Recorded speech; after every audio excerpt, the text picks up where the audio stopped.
Welcome back to Girl Get Up Again.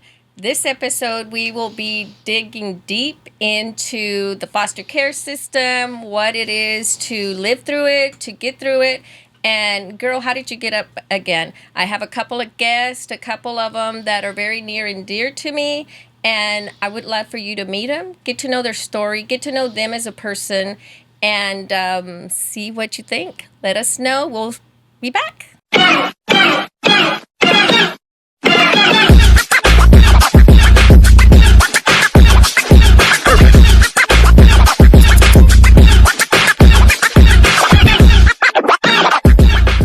Welcome back to Girl Get Up Again. In this segment, we will be digging deep into what it's like to be in the foster care system. And my guests are very near and dear to me. They have some knowledge, some experience. They've gone through the fire and they've come out looking beautiful as ever. So I'd like to introduce Amber and Jazz. Hi. So for me, this is personal, not because I've experienced it, but because I've witnessed what it can do to families.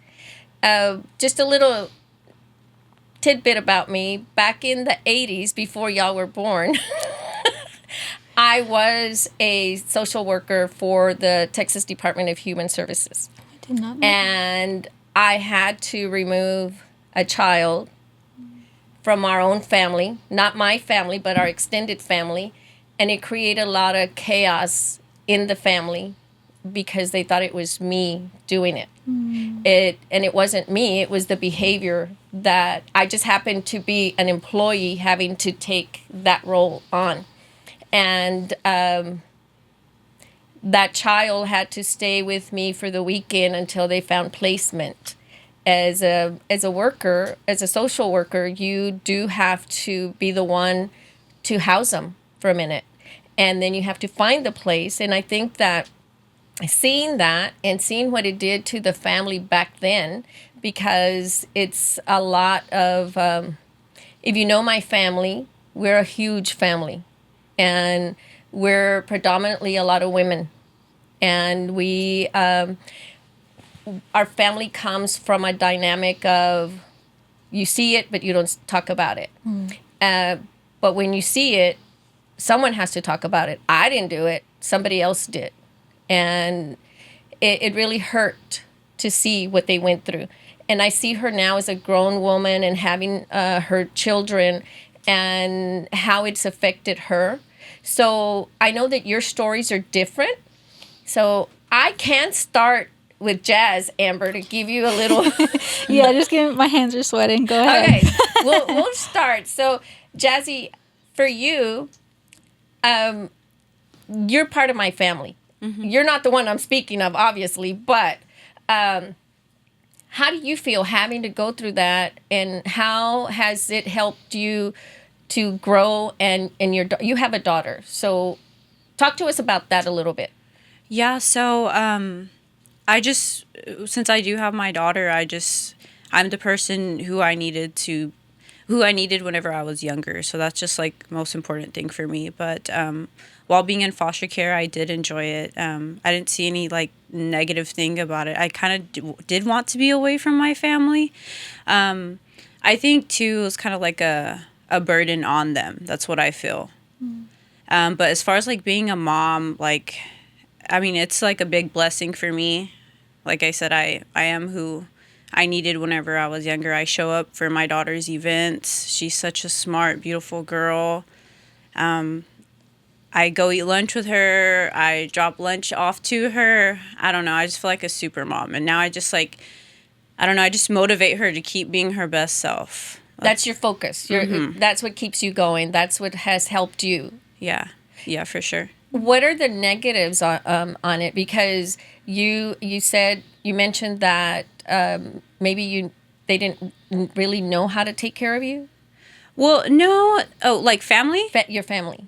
I just think the negatives was just that me and my sisters were like a burden to our family. I don't think they'll ever admit that. But, well, because realistically it wasn't their responsibility to take care of someone else's kids.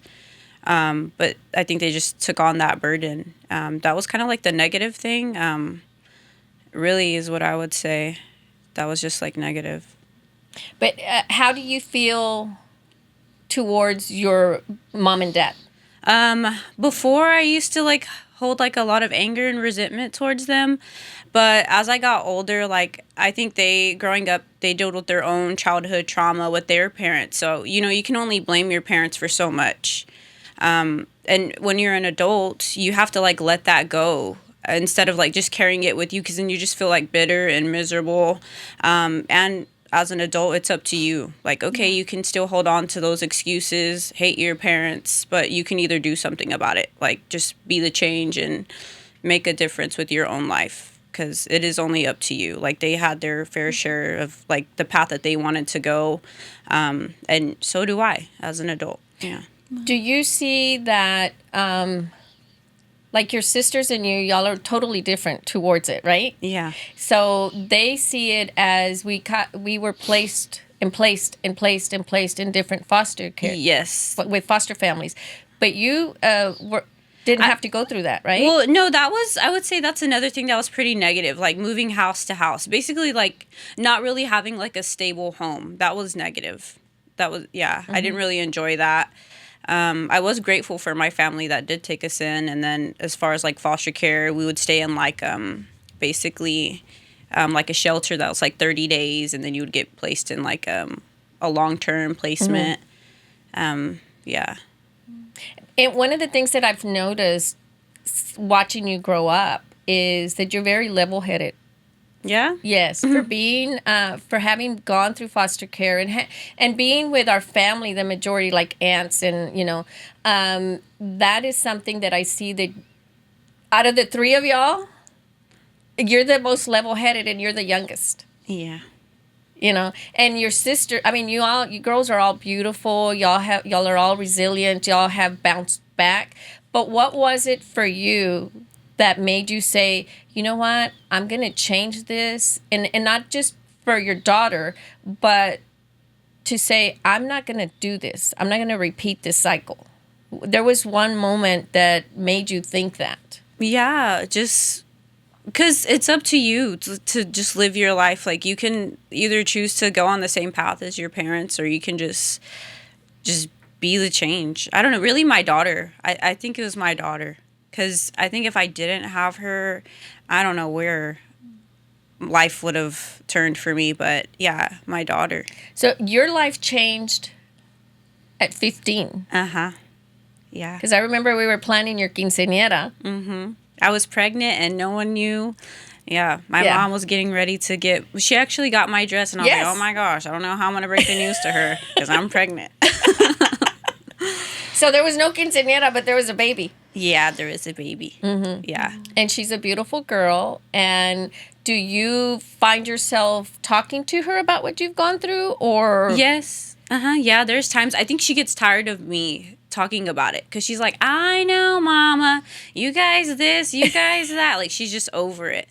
But I also do want her to be grateful and to like know, like, my walk was tough. And maybe I shouldn't do that because I want her to live a normal life, and because she shouldn't know what poverty was. Yeah, what it's like to struggle or anything. So I catch myself kind of telling her that. The only time I will bring it up to her is whenever I'm like, she's a little bit too sassy or I was going to say sassy. Ungrateful. That's the only time I'll bring it up to her.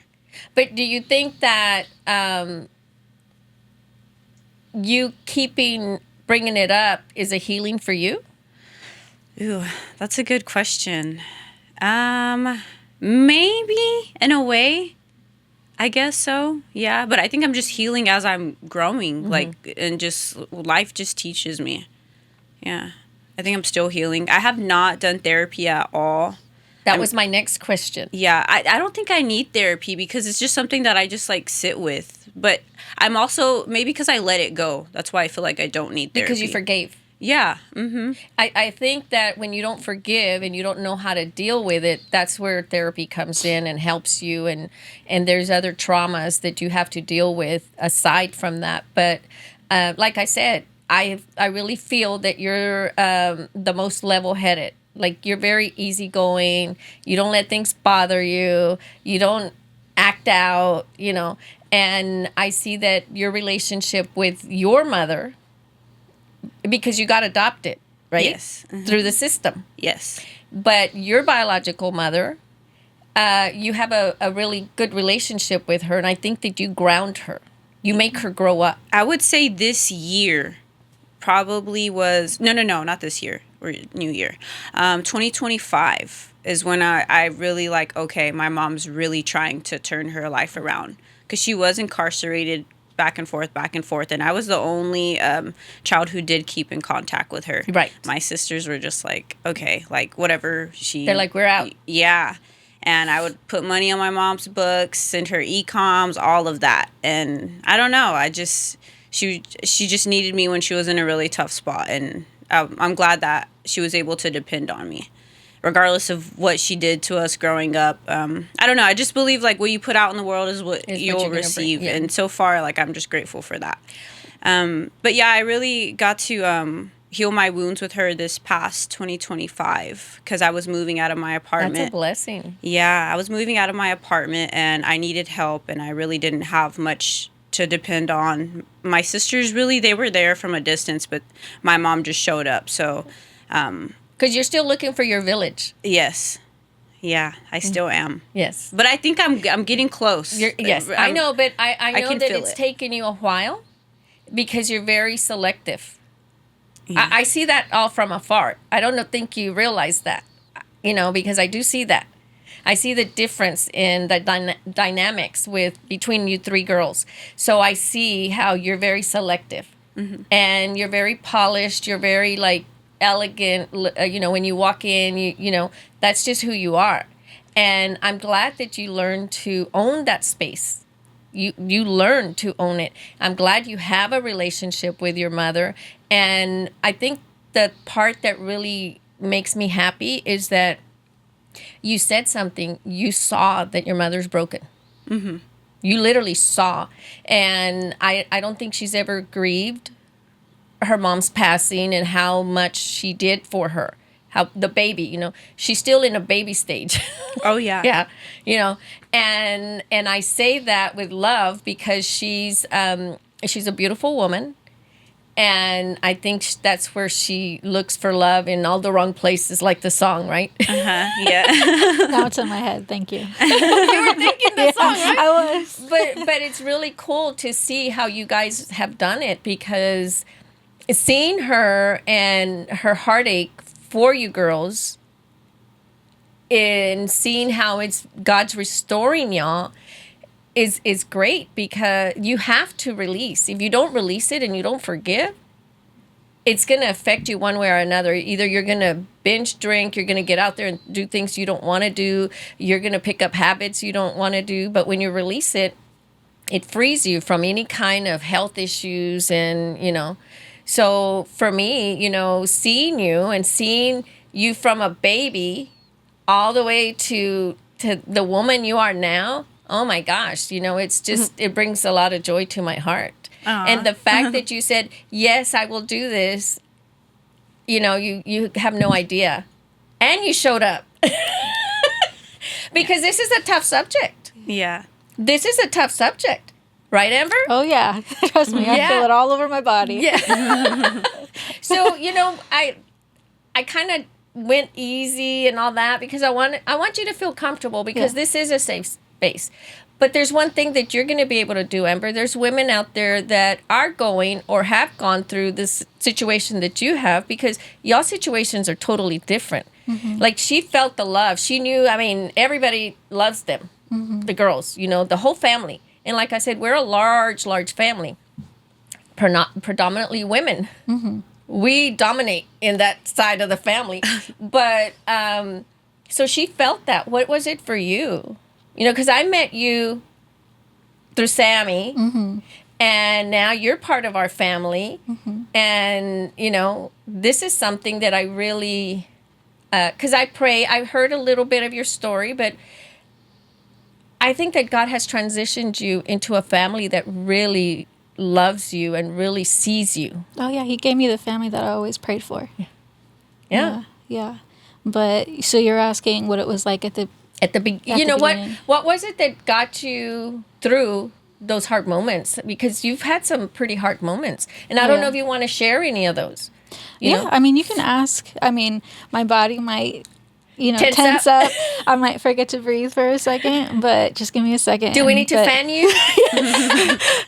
But yeah, you can ask me anything. I'm an open book. I mean, I know that trauma lives in my body. There's a lot of fear, and I know that Satan is real, and he doesn't want my story with the Lord to be shared, so he's attacking me. So this is a perfect platform. Yeah, because so I'm you gonna get to share anyway. your story. I'm gonna share it anyway. Yeah, so if go I ahead. start sweating, just ignore it. If I start breathing, We've weird, gone through. We've just had ignore episodes it. of crying, laughing. Just so ignore it. just be you, because what I want most is for you to feel comfortable to help another girl, another family, another sister, another someone that is going through it. Yeah. Because you have children now, and I'm going to ask you the same question. Do you talk to your children about it? I kind of shield them from it in a way, because like you said, I want them to remain innocent. Yeah. But my oldest, her name is Jazzy, by the way. My oldest, she's starting to ask me, Mom, I want to know your story, because I'm from a different state. My adopted dad is white. My adopted mom is Native American, and she's like so confused, about my upbringing. And there's this grandma here, and there's this aunt there, and wait, I have this uncle, this cousin. Like, how does this all fit together? She's asking questions, and so I'm working on answering her, but I haven't figured out how to. Well, you know what? This is the perfect time for you to answer all her questions and look in that camera, and she can read it. I mean, she can watch it, because you're going to have this episode for you, and it'll go generations. So yeah, and I mean, the Lord has been on me about writing a book too. So, I mean, hopefully that can be something in my future, but we'll see. Okay, so if Jazzy was right in front of you, oh gosh, okay, what would you tell her about you? Oh gosh. Man, so the beginning, my story is crazy. If you want to start with my family, man, my mom had me at 14, and my dad wasn't in my life. My mom was heavily into gangs, and so was the man she had before me. He became my stepdad, and so I grew up in that life, and it was just very rough. A lot of drugs, a lot of alcohol, a lot of partying, seeing, sexual things that I shouldn't have seen as a child, and it was normal to me, and it didn't hit me until I was in foster care that was not normal. That life was just like, this is just every day, and that's not how it was. And my dad was in and out of jail for years, and at some point he was on America's Wanted list, and he ended up going to prison for 6 years. And I remember the day he went, because I was sitting in our apartment, I was facing the door, and all of a sudden the door just flew off its hinges, and the SWAT team came in. There were guns everywhere, and they were pointing them in my face, and I was freaking out. I didn't know what was going on, but they took him, and I found out a couple hours later that he was going to prison for 6 years. And so at that point, my mom became a single mom, and we lost our apartment. We were, hopping from one house to the next, and it was hard, just living with strangers and not really having a home, moving schools constantly. And she was also abusing me too. Ever since I was little, she hated me. She would tell me all the time how much she wished she never had me, how it was nothing but a mistake. And it was only me. It was just me. It wasn't my brother or my sister. She had my brother and my sister with my stepdad, and I was from a different guy. Yeah. And so I was the black sheep. I was like not wanted by her. I was not wanted by my step-grandmother. She told me all the time how much I didn't belong. And she even tried to kill me a few times. Oh, my goodness. Yeah. Do you think that's because maybe you reminded your mom of the man that didn't stay Yeah, I mean, I don't even know who he is or what the story is. I've asked so many questions, and the state really doesn't even know. They've tested so many guys to try and figure out, could it be him? Could it be him? And, what's the story with this guy? Could it be this guy? And my mom, I'm not trying to, dishonor her, but she's a liar. She does not tell the truth. And so she wouldn't tell them who it was. She would just kind of pass it around to different guys. And so to this day, I have no clue who it was. All I know is she was with him and she got pregnant. She didn't want to have me. She wanted to have an abortion. And her grandmother told her she couldn't. And so she tried to take matters in her own hands, and she would physically hit her stomach. She would drink. She would do alcohol. And, sorry. No, it's okay. When I was born, I was covered in bruises, and I had a heart murmur because of all the damage that she had done. Yeah, so my mom hated me. But look, you're here. You're thriving. You have children. You have a life. You have a beautiful life. Yeah, and that's the thing is, like, where I'm at now, the Lord has really shown me that, he's the one who decides when we leave. He decides, how we make it through this life. And it's not in her hands. It's not in mine. It's really is in his hands. Well, and you have such an awesome husband. Mm-hmm. Oh, yeah. And I see how he loves you and the girls. Mm-hmm. And for your daughter, the oldest, Jazzy, to say, Mom, I want to hear your story. Mm-hmm. You're going to be able to tell her. She's going to be able to hear it. Mm-hmm. Yeah, I told her because she was asking why I was getting all dressed up today. And I was like, I'm going to be on a podcast talking about my childhood. And she's like, can I watch it? And I was like, sure. Yeah, you can watch it. Yeah. Yeah. So, yeah, we'll see how it goes. So we're at your grandma's. And then how did you get, like, fast forward to you being here or getting to Dallas, because you're not from Dallas. No, I'm from New Mexico. Mm-hmm. Go Lobos. So yeah, my dad went to prison. We were jumping from house to house, and my mom was just on drugs, and she wasn't taking care of us. And the schools noticed. We didn't have jackets in the middle of winter to go to school, and so they called, the state, and the state came and picked us up. And I ended up at my aunt's house, and she was like my first foster home, I guess. And I couldn't handle, like, I understood what my mom was doing was wrong, and I hated how she treated me. But for some reason, I didn't want to leave her. I mean, I don't know if it's just your mom. Yeah. And it's an instinct. You want to stay. And I had just lost my dad, and he was my protector. He would protect me from her. And she was really the only family I had left besides my siblings, Mm-hmm. And so it was really hard. And so I kept trying to run away. I would fight my aunt. I accidentally gave her a fat lip one time.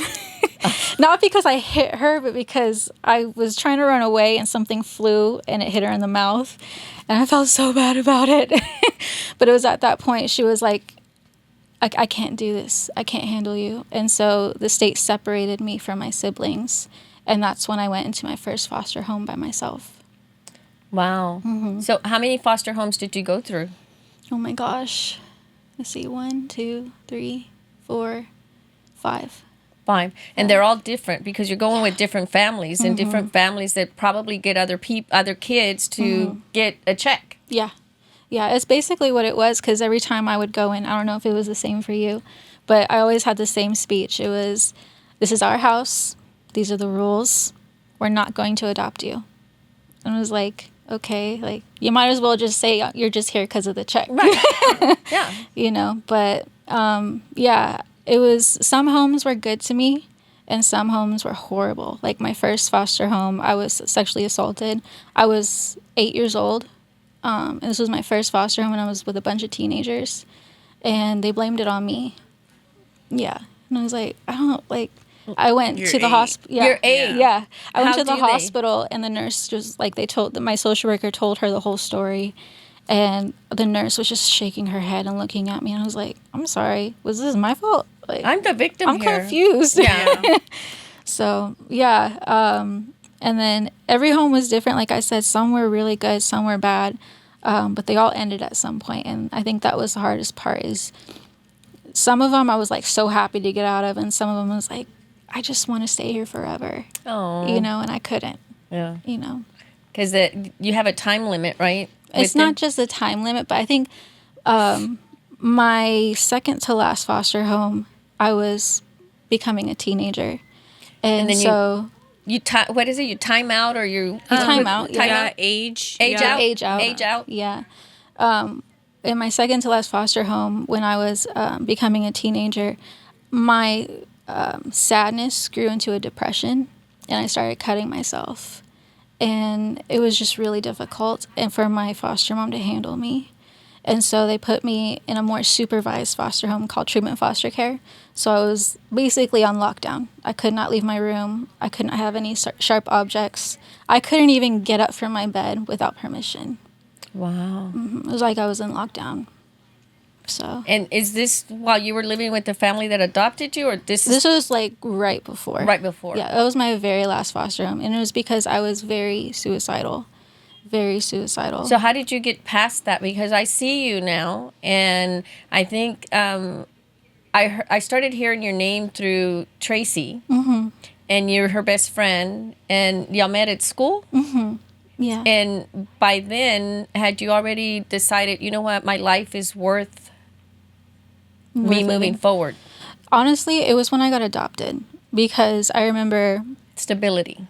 Not just that, but it was also my dad. He's a pastor, excuse me. And he would make me get up every morning at 5 a.m. and read my Bible. I hated it because, like, every time I heard, God loves you, it was just like nails on a chalkboard. Because it was like, if God loves me, why would he have let this happen to me? All of these horrible things. And I didn't ever get the answer. But I remember one day I was sitting in my room and I had all of this heaviness over me. And I just had this feeling like I needed to sit there and write down every thought I was having in my head. And so I started writing it, and it was nothing but horrible things. Kill yourself, you're a mistake, you're a problem, everyone's better off without you. You should just kill yourself, all that crazy stuff. And I believed it. And so I got up and I went to my closet and I tried to hang myself, basically. Yeah. But as I was about to put the rope around my head, I felt I felt like there was literally someone right next to me encouraging me to keep going. And it freaked me out. And so I ran out of my closet and I fell on the floor next to my bed. And I was just praying, Lord, if you are real, please help me. I cannot fix myself. I cannot get rid of this pain, this trauma, this sadness. And he met me there. He met me there in that moment. He met you where you were at? Yeah. And it wasn't like this, grand moment where I felt all of these things. I got up and I just started reading my Bible more, going to church and praying, and really just walking through all of my trauma with the Lord. And I mean, he drug me through it. Like, it literally felt like I was face down in mud and he was just dragging me. And I was just constantly looking up at him like, are we done yet? And he was like, no. No, not yet. No. And he was like, just keep your eyes on me. Like the Bible says, seek first the kingdom of God, and everything else will be added to you. And if you hadn't gotten up, the girls wouldn't have existed. Sammy would not have existed. Oh, yeah. And, I mean, your life is so beautiful. No, yeah. I see it, and you have a husband that is really a biblical man. Because I'm like, man, my husband does not do everything he does for her. But he's showing you, God showed you, just wait, I'm going to clean you up, and I'm going to bring you to a family that loves you, and they honor you. Oh, yeah. He has no clue how much healing he has been, how much healing he has helped me with. Well, you've helped him heal, too. So God brought y'all when y'all needed each other. Yeah, that's what my mother-in-law says. She's like, she calls me her angel because he was in a really dark place. He was. And I was in a very dark place. And look, y'all are all light. So that is a steep contrast between you two, because she loved it. and I think because our family, in our own dysfunctional way, we have a lot of love. We have love, and I mean, you've witnessed how I am, but we have a lot of love. We're gonna have to continue this on a different episode in the second season that's coming up. So I really thank you, ladies. I mean, this is a rise up, girl, get up again, and y'all have done it. So I really appreciate you saying that. Is there something that you want to say right before to anyone, Jazzy, Amber? You know, just a quick 5 second. Girl, get up again. What do you need to do? What would you tell them? What would I tell them? You can do all things through Christ. All things. There's nothing. You're not too far. You're not too broken. He will meet you and he will give you everything you need to make it through. My advice would just be to keep going and don't let nothing hold you back, because even though you may be young or wherever you're at in life, like there's still more. Like it's just like a bad season. It's not a bad, terrible life. And it's up to you if there's something that's going on in your life. It's up to you to pivot and to make that change. So thank you, ladies. This is a space to rise up, grow, help other women, and you guys have done that so much. I really appreciate it. So with that, we'll see you in our next episode.